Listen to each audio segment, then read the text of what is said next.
What is going on YouTube? It's your boy Twitchy Tango, and I've been on a hot streak lately, uploading consistency. Consistency is key, not procrastination is king. And today we're talking about something near and dear into my heart and near and dear to many, and that's a KOTOR 1 remake. Most notably a KOTOR 1 remake wishlist.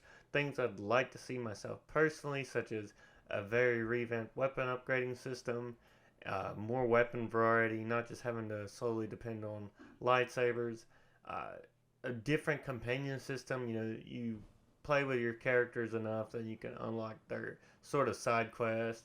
But I'd like to see more done with that. I'd like to see an influence system similar to KOTOR 2 implemented in KOTOR 1.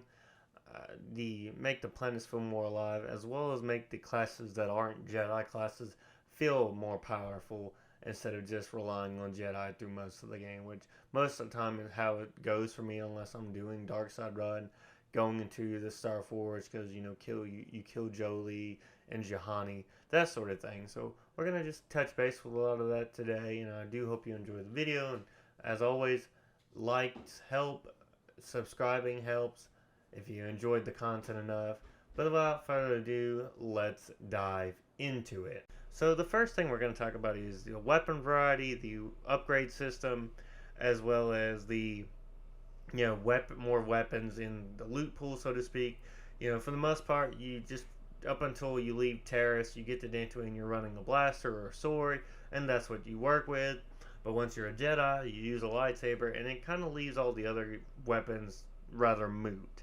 I do think the weapon upgrade system needs an overhaul. What you're seeing on the screen here is KOTOR 2 footage of the workbench where you can upgrade, you can break down, you can create. And even though the blasters and the swords still have the same, 3 slots, and the lightsaber is about the only thing that really had a major overhaul of what you can upgrade, made it feel like a lightsaber. The blasters and swords to compensate with not being a lightsaber were giving more to work with, even though the lightsaber has more upgrade parts. But now you can feel comfortable. You could feel comfortable running a blaster or a sword. That's how I want KOTOR 1 Remake to feel. Like, I want you to feel like you can run a blaster, you can run swords towards the end of the game, easy peasy, and not feel like you're handicapped. I do think that's what makes KOTOR 2 a great game, is your ability to run whatever you want and not feel hampered by it, because you have your force powers, you have blasters, and you can keep running with that and it feel good and not feel like you're being slowed down. So I'd very much like to see this upgrading system in KOTOR 1, which you're seeing on the screen, heavily overhauled. I would even be partial to them implementing the Old Republic or even KOTOR 2's way of creating items and crafting items. If not, I'll be more upgraded and more overhauled. And I think a lot of people can agree with that. You know, also add more weapon variety and have almost every weapon upgradable. Because that's the thing that you see in KOTOR 1. You can't upgrade the double vibro blade. You can't upgrade the vibro swords or the vibro blade. The only thing you can upgrade is like the prototype vibro blade and I think Bacca's ceremonial sword and the Geno Herodon and the Barwagan. I'm saying that horribly wrong. So there was very much a limit to what you upgrade, and even the lightsabers you could only upgrade crystals. So I'm hoping, much like KOTOR 2, we can upgrade things like the emitter, the lens, the power cell in KOTOR with the lightsabers, as well as give more upgradable pieces to the blaster and swords, as well as the armor. As you can see, you only had 4 sets of things you could upgrade in KOTOR 1, which was armor, the lightsabers, the blaster, and swords. So I'd like them to expound upon that and make the upgrades feel more impactful.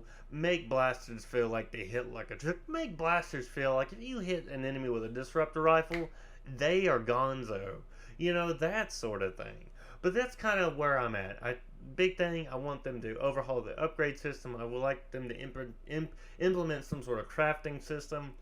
I'd like blasters to like to have more impact. I'd like more weapon variety. And that's kind of where we're going to end with this segment. So kind of just let me know your thoughts on it. What would you like to see for the weapons, the upgrading system, the crafting, if they implement it? Let me know down below, and we'll jump into the next one. So a big thing I want to talk about next is the companions, and the classes themselves. We're gonna just round these in both into the same one. So, KOTOR 1 has a great set of companions. I feel like there could have been more done. When you look at something like KOTOR 2 had this influence system where you could be closer to your companions or do things that they didn't like or do things that they did like, and it would help influence their way to how they feel towards you, as well as push them towards to become Jedi. I do think KOTOR 1 can implement that sort of thing for its companion system, influence them as a way to complete their quest that they have, as well as make them feel more drawn to help you. Maybe even introduce a new system where your companions can just straight up leave if they've had enough of your crap. That feels very hardcore, but I think it would be adding a new dynamic to an otherwise impressive game. I do like KOTOR 2's influence system, and I do like it if they implemented that in a pretty big way.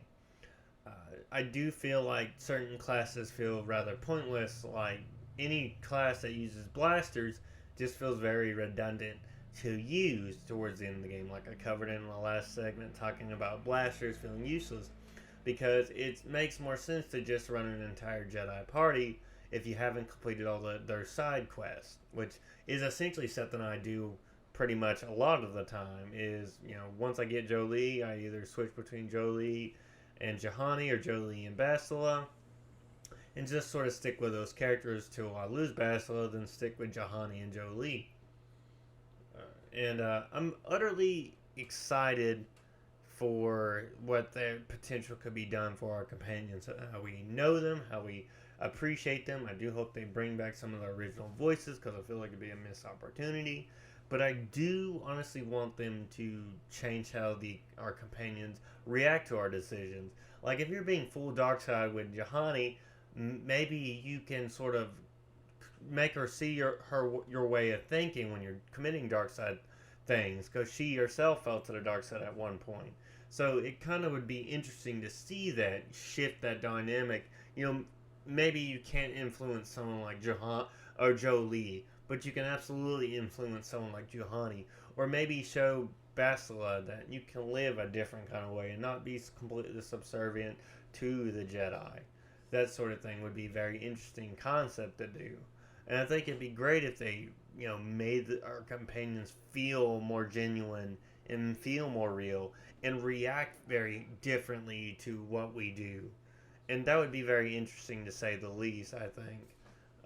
But that's just kind of what needs to be done. I feel like companions need some sort of overhaul from KOTOR 1, and to make our decisions we make around them feel like they have more meaning than simply them just saying a few words and act like nothing ever happened. Karth mentions it when you're like giving into the dark side if you're a female, and they notice that sort of thing, but it doesn't really go anywhere. I'd like for our decisions to feel like they have impact, feel like they have weight, and I think that'd be pretty freaking awesome for that to be the case. But I don't know. That's just, these are just things I would like. I'd like for our dark side decisions to have an impact on our companions. I'd like our light side decisions to have impact on our companions. I'd like, if we do something really bad, our companions really have to say something about it, and it affects how they view us and how they react with us. But that's just kind of how I feel about it. Let me hear your thoughts on that. How do you want to see a revamped companion system? Do you want to see it completely overhauled? Do you want to see it have an influence system like KOTOR 2? Let me know down below, and then we'll jump into the next segment. I think a big thing we can discuss and we can all agree on, even by today's standards, the planets in KOTOR 1 feel very empty and hollow. And of course, that is because of the technology at the time. Nowadays, worlds and open world games and RPGs are just bursting with life and people and enemies and the like. And I'd like to see that same approach taken with KOTOR 1 Remake. You can pretty much beat this game in the span of like 15 hours, and that's not a bad thing. Sometimes less is more. Sometimes you don't need a 100-hour RPG to play. Looking at you, Assassin's Creed Odyssey, a game I spent just under 100 hours 100%ing it. Never again. I've heard Valhalla is worse. Oh joy. So you don't need a 100-hour game to make it good, because sometimes a 100-hour game does not translate to a very good game. That doesn't mean it's good. 100 hours does not equate to good game design. If KOTOR 1 Remake is a minimum of 40, 50 hours, I don't think that's a bad thing.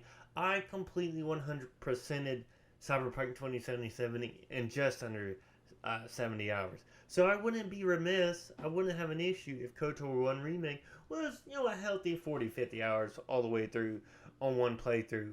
And what would make it even more interesting is after you complete a light side and dark side ending, you get a secret playthrough to play as, Reborn Revan and be able to call the Jedi on all their stuff, what they did to you, and make choices that you wouldn't have originally had to make. That'd be a nice twist on it. But no, the planets themselves by today's standards are not massive. They're not, open world-esque type ordeals. And I think it would be great if all these planets from Korriban, Manon, Kashyyyk, Kashyyyk, Cashews, you know what I'm saying. And I'm drawing blanks here. Terrace. Let's see, we got Manon, we got Kashyyyk, we got Terrace, we got Korriban, we got Dantooine. Am I missing something? I feel like I'm missing something. Let's see. Kashyyyk, Manon, Tatooine, Korriban. No, those are the four main planets we go to, not including Dantooine, not including Terrace, not including the Unknown World, Leon, and Starforge. Make these planets feel huge. Make them feel like I'm really going to a completely different planet with a completely different ecosystem. Make it feel massive. And I do hope with the remake they do make these planets feel huge and massive, and you kind of feel a little overwhelmed navigating. Like, that would be awesome, and I do hope nothing for the best for this game. I do want, each planet to feel like its own thing. I want it to feel like I'm not just doing the same thing over and over again. I want them to feel massive and huge. I want to feel like when I step off to do my Jedi training, as soon as I get my lightsaber, I start traversing the plains of Dantooine that is just insanely beautiful. It's amazing. There's settlers and villagers fleeing from Mandalorian raiders, and you feel like it's teeming with life. But that's kind of it, how I want it. I want it to feel, these open worlds to feel massive and whole. I want them to add more stuff to the planet's locations that weren't seen in the original. Like Terrace, I talked about it in my KOTOR remake and development. I would like to see the Jedi Temple in Terrace, whether it's in ruins or not. I want to see these things that we've only read in comics.